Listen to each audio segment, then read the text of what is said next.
I'm born with a personality. I've always been one of the more vocal, dominant people, kids. If you can have a dressing room full of leaders, it's brilliant. I'm missing a little bit of leadership in modern day football, but I don't think that's a football thing. I think that's just a generational thing. Your son, Kasper, is a great goalkeeper too. He won Premier League with Leicester City. But I think he's got his own style and it's worked quite well for him. Okay, it's quite nice to have been the first goalkeeper to score in the Premier League. Kasper Schmeichel scores for Aston Villa. Obviously, there's nothing that will get me back into the game now. I enjoy my media work. United identity, has the club lost it or it's evolving? That is a big question.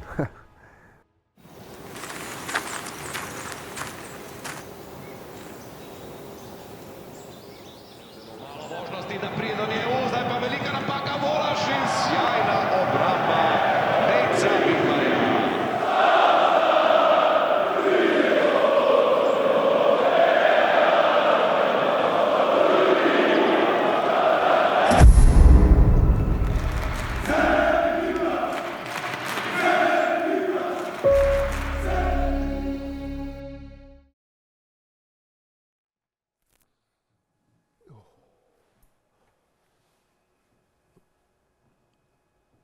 Živjo, dobrodošli v novi sezoni oddaje 45 minut z Nejcem Vidmarjem.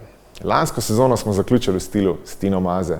Letos gremo še dlje, prihajajo tuji športniki, legende, ki so tako ali drugače zaznamovale svetovno športno sceno. Že v današnji epizodi prihaja k meni Kasper Schmeichel. Vsi se ga spomnimo v majici Manchester Uniteda, tista Barcelona, finale Lige prvakov, zadnje 2 minuti in obrat Manchester Uniteda. Z njim sem se pogovarjal tudi o tem, pa o sinu Kasperju, pa o težavah po karieri, kako mu je golf pri tem pomagal in še o marsičem. Nova sezona, novi gostje. Hvala, da ste z mano in naj se nova sezona začne zdaj. Cool? Pa pojmo! Hi Peter, it's an honor to speak with you. You're one of the greatest goalkeepers ever, a true leader on and off the pitch. Let's talk about your career, goalkeeping and Manchester United, of course. Starting with the back pass rule, what's your take on how it changed the game? And also, how do you see a change in the rules from about a week ago? Well, first of all, thank you very much for talking to me. It's always a pleasure. I liked it. I really liked it when they changed the rule because I thought the way it was too easy to waste time. I think maybe I was part of not part of the decision, but I was part of why they made that decision because of the European Championship final in '92 when a couple of my teammates from striking positions turned around and then just passed it back to me, and I just waited for someone to come up before I picked it up. And I think the governing bodies thought, well, this is too much. So if that's the truth, I'm happy that I was part of that. I really liked it. I thought it sped the game up. It made the game more interesting. And of course, it made my job more interesting. And of course now it's even more, and again it will change next season again. So now not the back pass rule, but the goalkeeping rule. Next season, if you hold on to the ball for more than 8 seconds, you give a corner kick away. And in all the trials that they've been running, they've only given, I think it's 3 or 4 corners, so it's not a lot. So it has a massive impact on how long the goalkeepers will keep the ball. And I think that's good because it's going to speed the game up a little bit, and it's been too easy to waste time.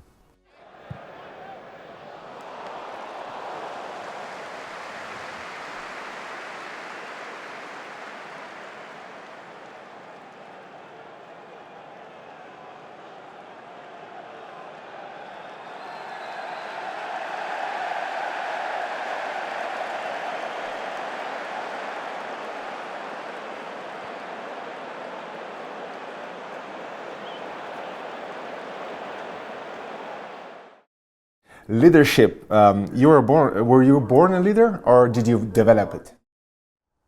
I'm born with a personality. I don't know if that's a leading personality. I've always been one of the more vocal, dominant kids, and I never, if I'm honest, never saw myself as a leader.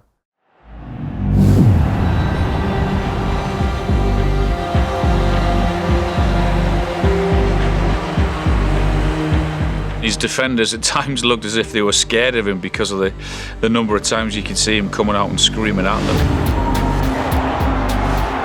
Schmeichel, as ever, berating defenders, urging them to retain their concentration. There were some times when they come flying out and he would whack them in the back of the head, and Schmeichel would be screaming and shouting at them. Bruce gives a look as if he cannot understand the psychology of his goalkeeper.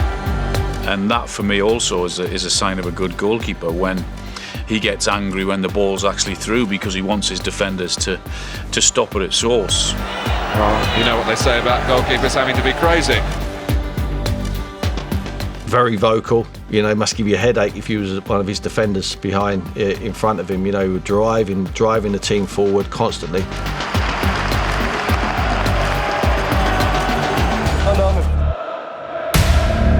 Peter Schmeichel voted as the world's top goalkeeper after his performances in the European Championship. 54 appearances for Denmark now. I mean, the only way to put it is that he was an absolutely key pillar in Ferguson's first great Manchester United team. Here's McAllister with a header! And Schmeichel just gets there. This big, imposing, blonde-haired, massive unit walked through the dressing rooms, and he sort of walked in with humility, but with a lot of confidence, as if to say, right lads, I'm here now, and I'm going to help you out. Coming up towards Hill, and Quinn, and White, and Schmeichel gets it out. Ferdinand again, he's there before Bruce, and Schmeichel has saved it again. I go down and I come up quickly and catch it and just look at him. And for me, that was a really good moment, because one of the things I did try to, and I apologize to everyone, was to be, you know, very annoying.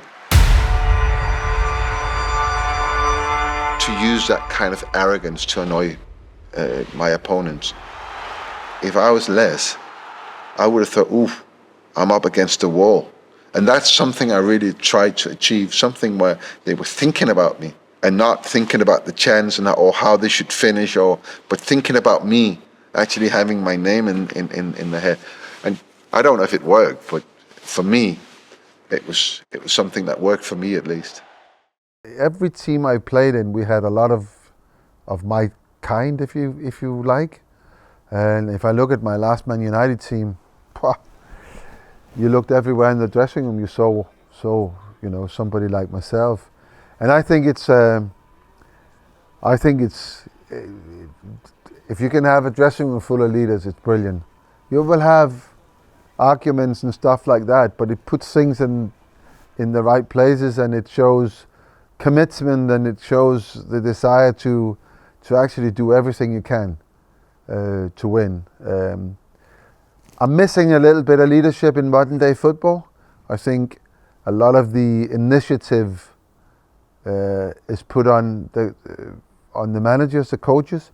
They decide a lot how the game is being played, and I like a little bit of no, we're going to do it this way on the pitch, but I don't think that's a football thing. I think that's just a generational thing. This was part of Ferguson's legacy as well. He helped hone Schmeichel through the construction of that Manchester United defence, of which Schmeichel became the dominant part. They've been truly tremendous players. They're the ones who deserve all the credit, because they've shown the vital ingredient at Old Trafford, character. One of the absolute biggest attributes to his management style was that he was not scared of having characters. He knew that having characters would produce challenges to him and his management style.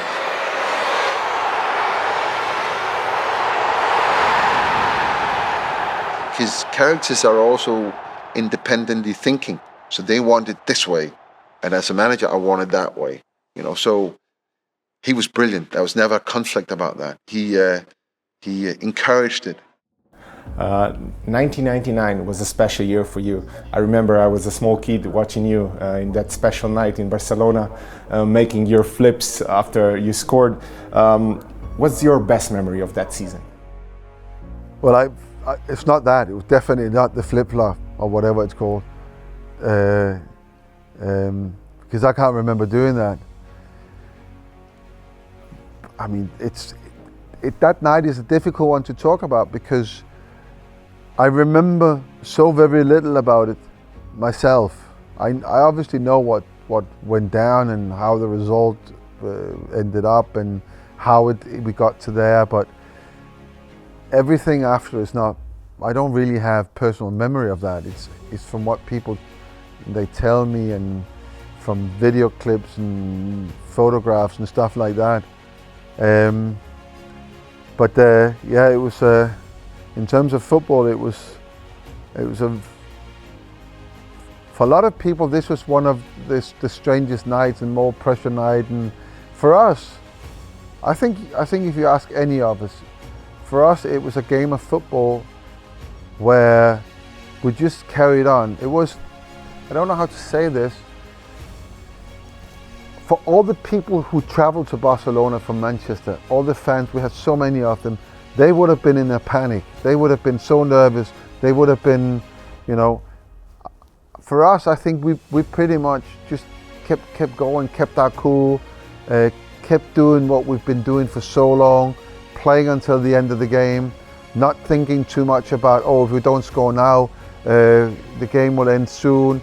No panic on the pitch.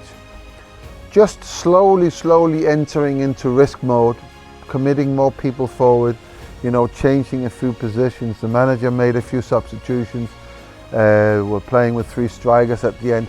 Stuff like that was just slowly getting towards the end of the game.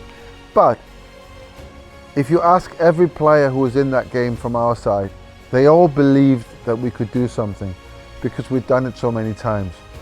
So maybe it wasn't the biggest surprise that we scored. I think the big thing was that we scored again. That was, and it's interesting because I heard a story told by Steve McLaren, who was our assistant manager. When we equalised, he went up to the manager after they finished celebrating, and he said, "Okay, Gaffer, what do you want to do now? Do you want to go 4-4? Do you want to?" And he goes, "No, don't change anything because we will score again." That was our manager, and I think that is or was the kind of people that we were. We just, once we got into that kind of mode, I call it risk mode. We just continued and we were ruthless. And if you go through the results of that season, you'd be surprised to see how many times we actually changed the course of the game in the last couple of minutes. Now Paul Scholes for Manchester United. That's a great little ball, and danger here, it's a goal! Unbelievable finish! Dwight York scores what is surely the winning goal for Manchester United. Too many times that season we did exactly that, score in the last minute, right through the whole season. So it wasn't luck, it was the character of the team. They never gave in, simple as that. I think, yes, if it happened once, it would have been a coincidence. But this happened time and time again. Beckham. It's in! I speak to Sir Alex quite often. It's something we talk about. He said, you're not winners until you retain something. The experiences that we accumulated from not winning in 95 and not winning in 98, all that is making us the winners, creating, the foundation to become winners, because we know something that they don't know. And we've suffered through something that they haven't suffered through. I would say that the 98-99 season, and especially the 99 part of that, is, for me, the best. We produced the best of who we could be. The great thing for him was he was captain when the European Cup. That was fantastic. I think it was the culmination of a great career, that been able to lift the trophy in his last game for Manchester United.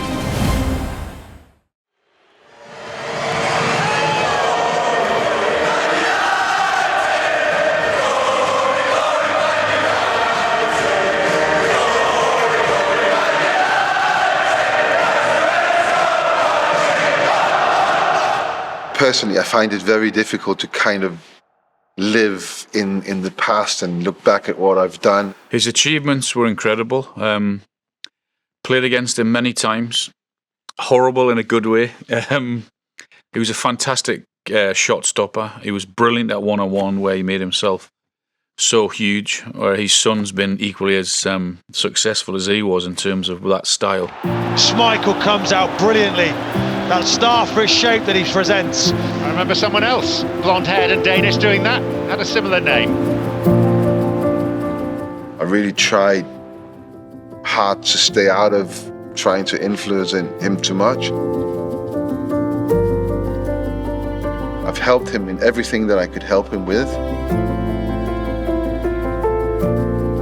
Who's your favourite player? You've got to say that, haven't you? You'd be in trouble. Do you go and watch him play? Yeah. And what do you think? Is he playing well at the moment? Yeah. He grew up watching us. We would be training on Saturday, so he wasn't at school on Saturday, so he could come to training and he would watch us train. Your son, Kasper, is a great goalkeeper too. He won Premier League with Leicester City.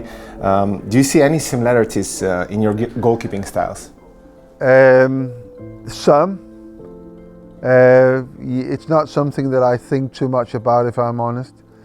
Kasper's grown up in the YouTube age, and he spent, as a young man, a lot of time looking at so many different goalkeepers, what they were doing in certain situations, and he picked that bit out from one and that bit out from another one and tried to sort of make it his style. I think the way you develop your own style of goalkeeping is what works for you, really.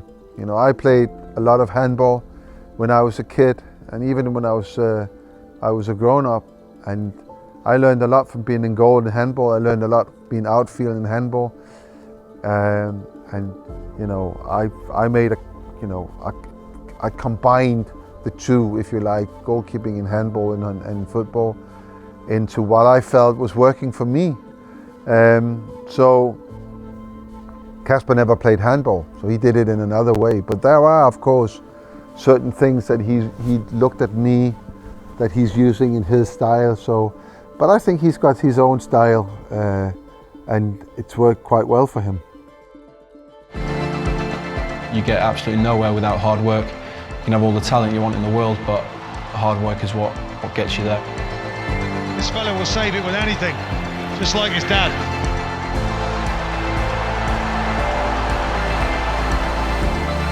Kasper's achievement is one of the greatest in Premier League history. Now, his father might turn around and say, well, I've got 5, you know. But then Kasper might turn around and say, but none of them, you're 5,000 to 1. I mean, I'm very proud of him. You know. He's done exceptionally well.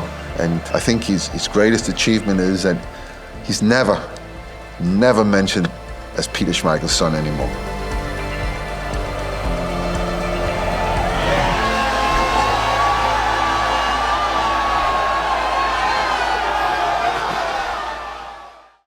You were also a first goalkeeper to score in the Premier League. Do you remember that goal? I remember that goal.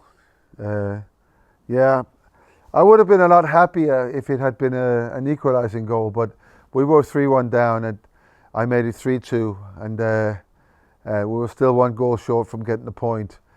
But it's only many years later where you think, okay, it's quite nice to have been the first goalkeeper to score in the Premier League. But at the end of the day, it was kind of an insignificant goal, so it doesn't really count so much. Schmeichel, he's done it before. Something I always did. I always came up if we needed something in the end of the game. And I remember doing it the first time. And they're all looking at me like, what are you doing, you know? Why are you doing that? And Schmeichel has pushed forward for this corner. Staunton with it. Almost fell for Schmeichel, does! And it's in! Peter Schmeichel scores for Aston Villa! I scored this goal, but we were 3-1 down. Yeah, it was in volley, far post, wasn't it? Yeah, frustrated. Frustrated that he's, not that he was the first goalkeeper to score, but he scored for one of my old clubs, because that was my role. It's just something that I did just to create havoc or chaos. And what is really great now to see that other goalkeepers are doing it. That fact, knowing that I was the first one to do that, that makes me a bit proud. We invited you down today to announce that Peter Schmeichel has indicated that he wishes to retire from English football at the end of the present season. I'm enjoying the game as much as ever, but it's getting harder to keep pace. I need to train more than I've ever had to in order to prepare myself properly, and I need more time between games than I can get in England. I've asked Manchester United to release me at the end of this current season, which they have generously agreed to do. I've had a fantastic career with Manchester United, and I owe it to the club, the players and the fans to do whatever I can do to finish on a high and winning note. It's a big mistake leaving Man United, but I only realised many years later. Oh, an astonishing save! Your story is special in England. You started at Manchester United and then you finished your career in Manchester City. How do you reflect on that move? How do I reflect on that? Obviously, it's a bit annoying now because Man City is a competitor. At least they have been a competitor. We're not competing with them at the moment, but of course, that was not the football club that I joined. The club that I joined had just been promoted from the Championship into the Premier League. And there was a lot of reasons that I went there. I mean, one of them was, of course, to work with Kevin Keegan, because at the time I was preparing myself to go into coaching, management. So it would be a good experience for me to work with someone like him. And of course, I had kids who wanted to go back to their schools and go back to where they grew up. So that was another factor. And I never thought Man City was going to be Man City of today, to be honest. If I'd known that, I probably wouldn't have gone there. Next up, this game at Main Road, a game that I will never ever forget for the wrong reasons, an absolute disaster. And it's Peter Schmeichel leading out Manchester City against Manchester United. He had 8 glorious years at United. Of course, he played against them 3 times last season for Aston Villa. But you just sense that this is something a little different even to that. Well, they spent 8 years together, but he kind of dismissed that, Gary Neville. I think focus for business. This thing here about me not shaking your hand in the tunnel. I didn't shake Phil's hand in the tunnel when he was captain of Everton either, because I never shook anyone's hand in the tunnel, ever.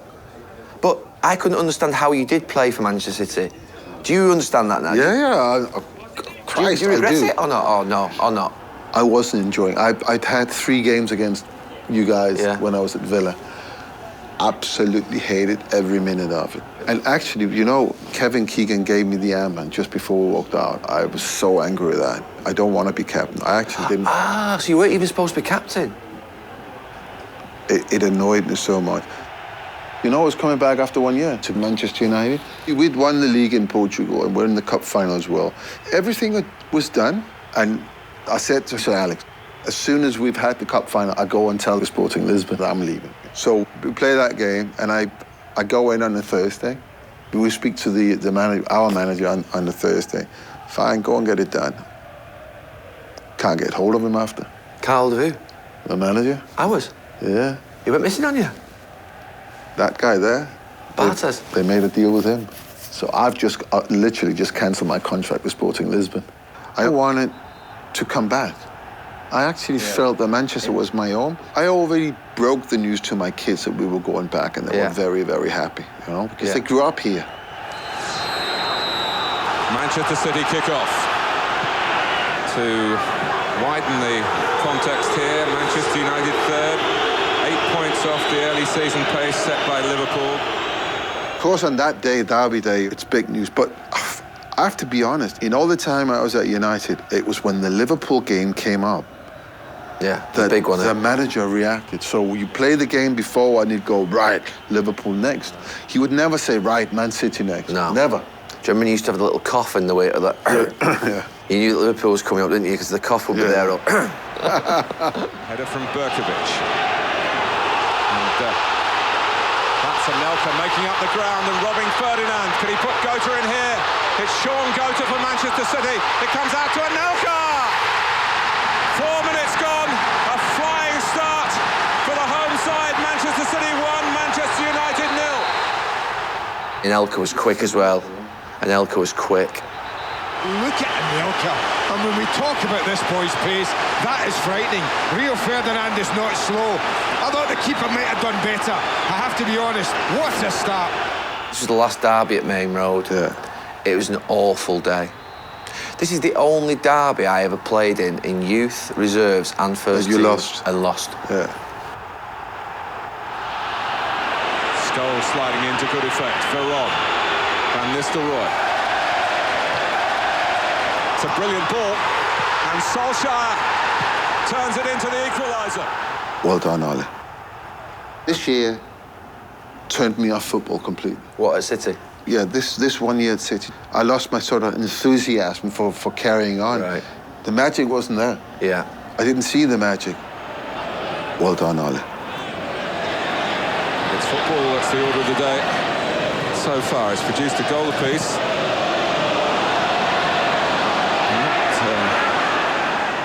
Oh, no. Okay, what are you doing? I don't know. What are you doing? What did I teach you? If Gota's caught out, certainly not the end of the chances. Can he score? He does! And Gary Neville puts his hands to his head and wonders what he's done. Peter Schmeichel celebrates. Look at that. Gary Neville could and should have dealt with it a lot quicker. It's a fabulous finish from Sean Gota. What you doing? I tried to play it back. It's Fabian. Oh, my God. Do you know something? He's offside. Oh, my God, I've just realised after all these years, Gota, City, how has he not flagged it? He's offside. Well, he's almost offside when you look at it as it's played in, but 10 out of 10 for not giving it up. But what Gary Neville's thinking of, I just don't know. 11 out of 10 for the finish. He killed me, honestly. Yeah, but how quickly after that was he good with you again? Well, he brought me in on the Tuesday before we played Bayer Leverkusen in the Cup. And he said, Garrett, I'm leaving you out tomorrow night.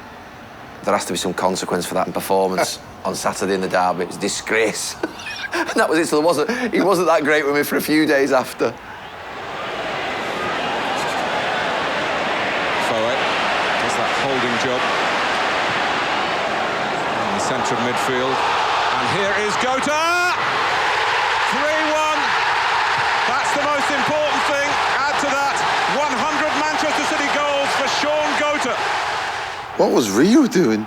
Rio had a bigger nightmare than me. Ferdinand's got sucked towards the ball, and a little dink after he gets it under control. Oh, my God, it was one of my worst days, that at United.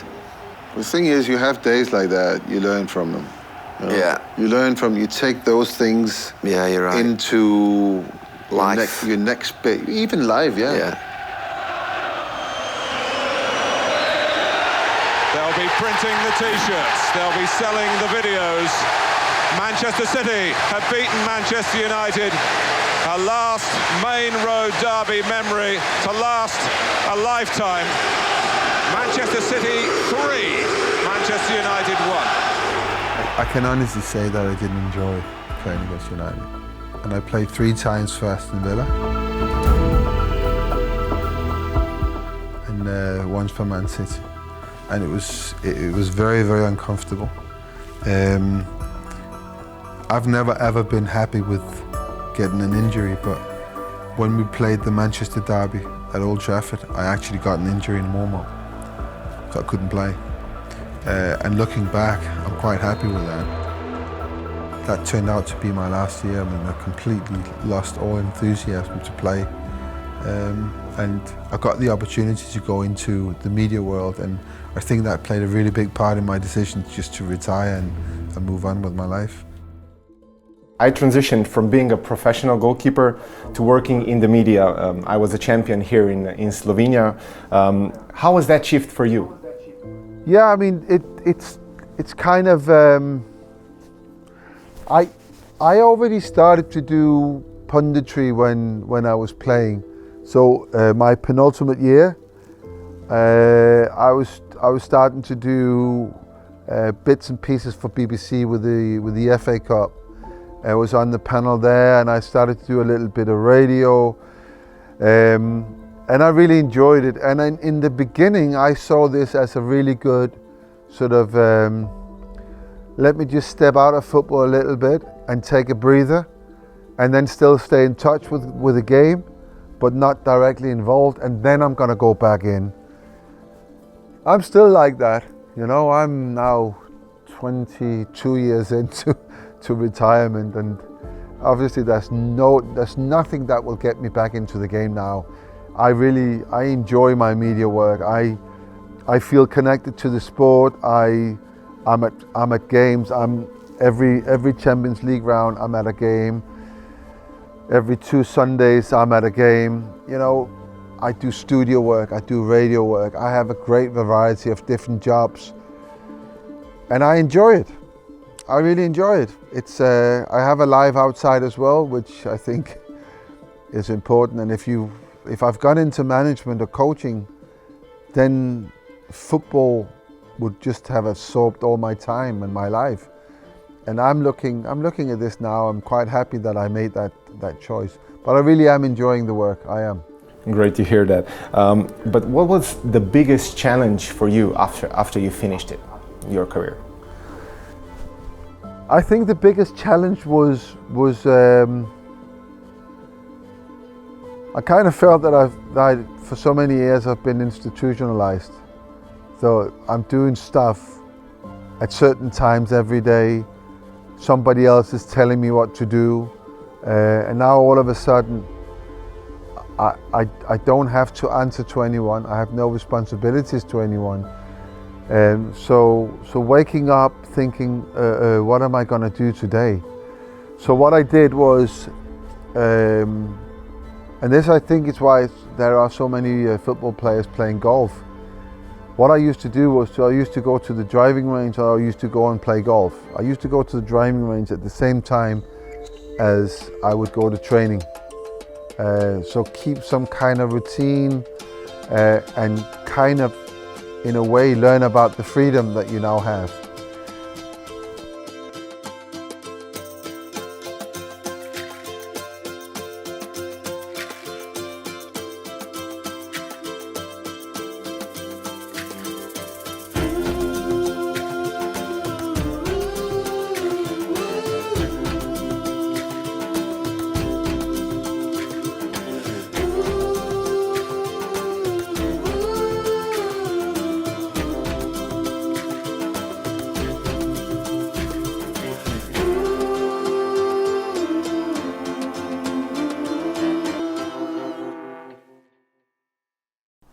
In the beginning, it was quite difficult not to have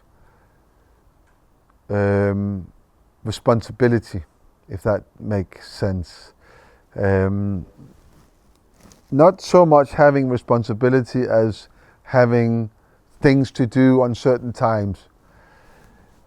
Of course, I started to work for the BBC, and after 1 year we got more rights. So in that second year, I got more work, more steady work, more on certain times, and then it became easy. And then all of a sudden you're doing a lot of different work. You work for different broadcasters, and then you become very busy. And even to this day, I'm very, very busy.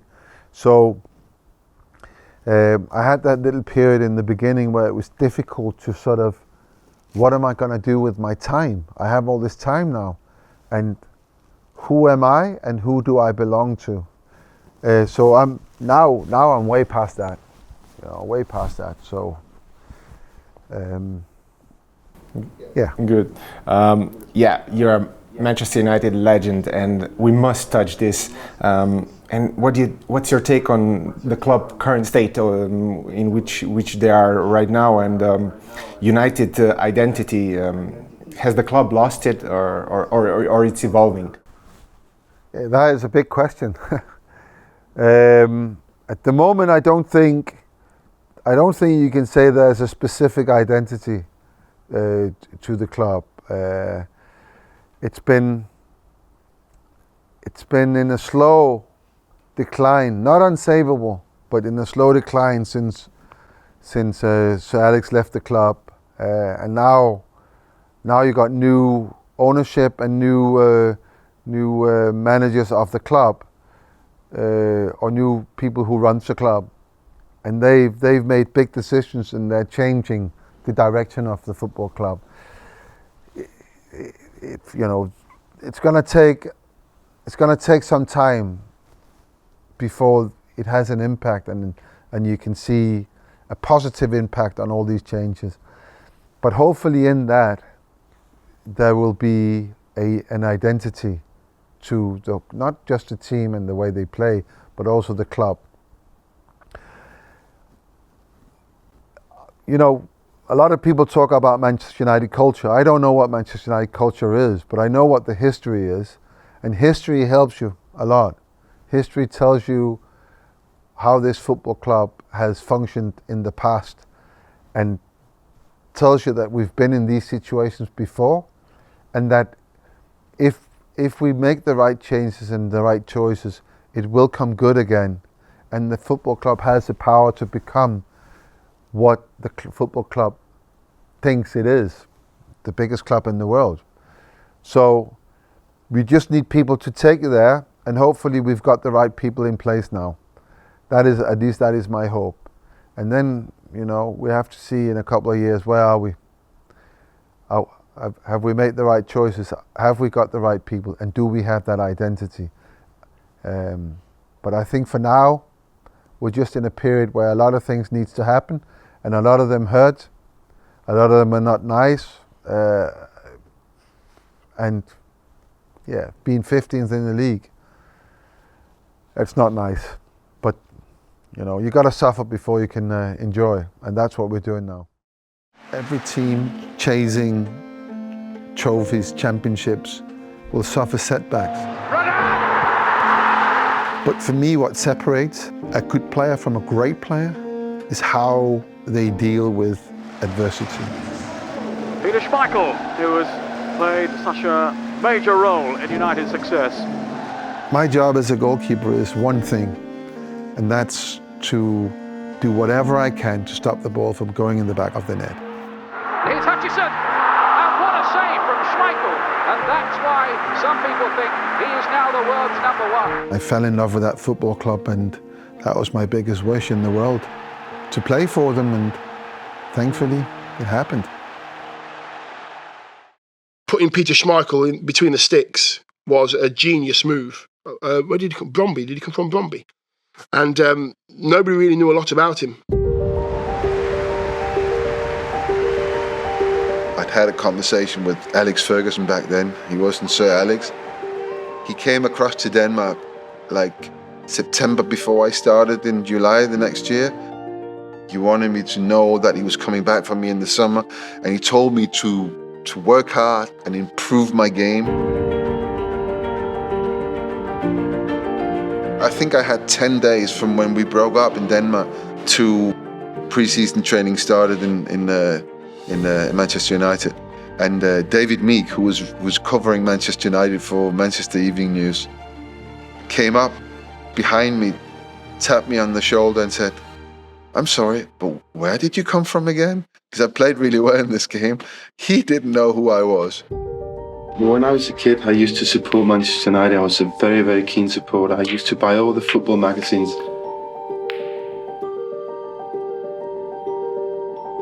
Is it? As well? Oh! English magazines, we were very hard to get in Denmark. I used to cut every Manchester United player out and put it on, stick it on my wall. I had the shirt, I had the scarves, everything on my wall. And suddenly I'm playing for the club. Last but not least, United goalkeepers after you, they came Barthez, Van der Sar, De Gea, and now Onana. What's your rate on the current situation? I think you can add another 15 names to that list, by the way, because I think there is a pop quiz question, which is between me and Edwin, how many goalkeepers? And I think the answer is 18. So it's goalkeepers playing in the team. And there are 2 goalkeepers who's played half a game. Yes, it's been, I mean, I think with me and Edwin, we kind of set a standard for what you want with Manchester United. And when David came in, he took that, and he'd been there for so many years, and he was Player of the Year for I think 4 times. And then you let him go. I don't know why. I haven't got, you know, it was not the position that I would have changed if I had been the new manager.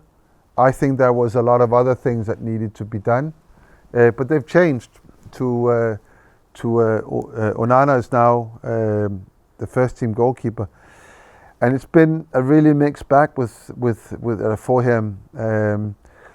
And the pressure of playing for Man United, once you make a mistake, you know, if you're the goalkeeper for Man United and makes a mistake, it's so much worse than if you make a mistake for another club.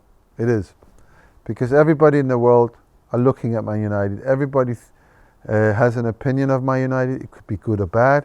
You could support them, you could hate them, but everybody has something on Man United. And every newspaper, every radio station, every TV station, every website concerning with sport will write about Manchester United. So if you do make that mistake, you're there. The whole world see this. And if you make another one, then the pressure is relentless. And I think, and I feel sorry for Andre at the moment, I think that's where he's ended up. The mistakes that's been made, of course some of them is on him, but it's been on the insecurity of the team,